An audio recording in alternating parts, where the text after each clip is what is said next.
بسم اللہ الرحمن الرحیم۔ امام آقا سلطان محمد شاہ سے جڑا ایک قصہ۔ سیٹھ راوجی زنجبار کا ایک امیر آدمی تھا جو اسماعیلی عقیدے کو پسند نہیں کرتا تھا۔ ایک دفعہ وہ جلد کی بیماری میں مبتلا ہو گئے۔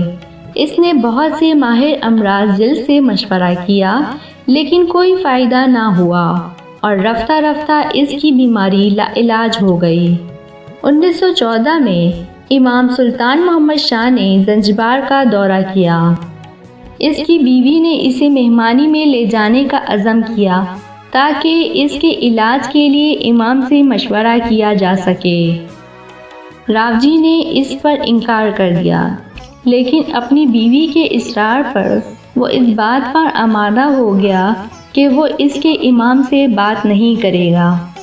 وہ اسے لے آئی اور اس کی میڈیکل رپورٹس امام کو دکھائی، جس پر امام نے کہا آپ تمام علاج ترک کر دیں اور اس سے کہیں کہ صبح 4 بجے سے صبح 5 بجے کے درمیان 1 گھنٹہ اپنے بنگلے کے لان میں بیٹھ جائے۔ یہ اس کی بیماری کا واحد علاج ہے۔ اس نے امام کی ہدایت کو نظر انداز کیا اور اپنی بیوی سے کہا تمہارا امام آدھی رات کی عبادت کرتا ہے اور کچھ نہیں۔ اس طرح اس نے پیروی نہیں کی اور 3 دن بعد لندن چلا گیا اور جلد کے ماہر سے مشورہ کیا۔ ڈاکٹر نے اچھی طرح معائنہ کیا اور کہا کوئی امید نہیں، آپ کے جسم کے خلیات اور ٹیشوز مکمل طور پر متاثر ہو چکے ہیں۔ آخر میں ڈاکٹر نے تجسس سے کہا اگر آپ 3 دن پہلے آتے تو میں آپ کو صبح 4 بجے سے صبح 5 بجے کے درمیان کائناتی شعاعوں سے غسل کرنے کا مشورہ دیتا، جو آپ کے جسم کا واحد علاج تھا۔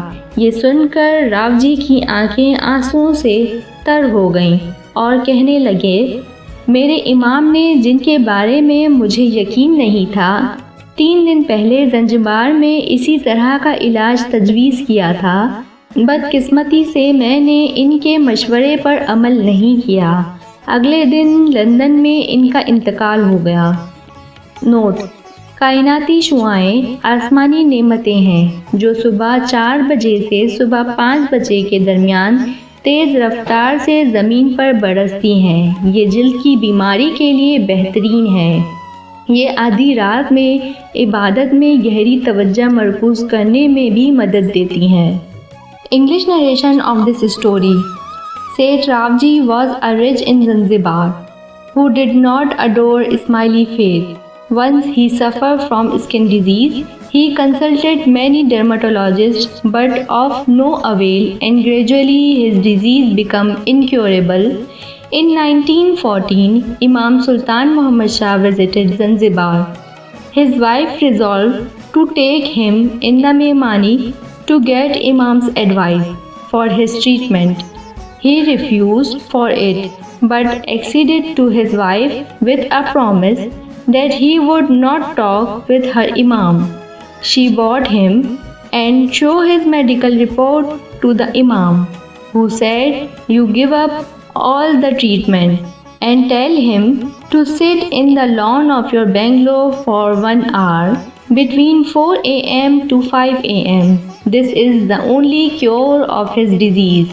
He ignored Imam's guidance and told his wife, "Your Imam imparts midnight worship and nothing else." Thus he did not follow and went to London after 3 days and consulted a skin specialist. The doctor thoroughly examined and said, "No hope.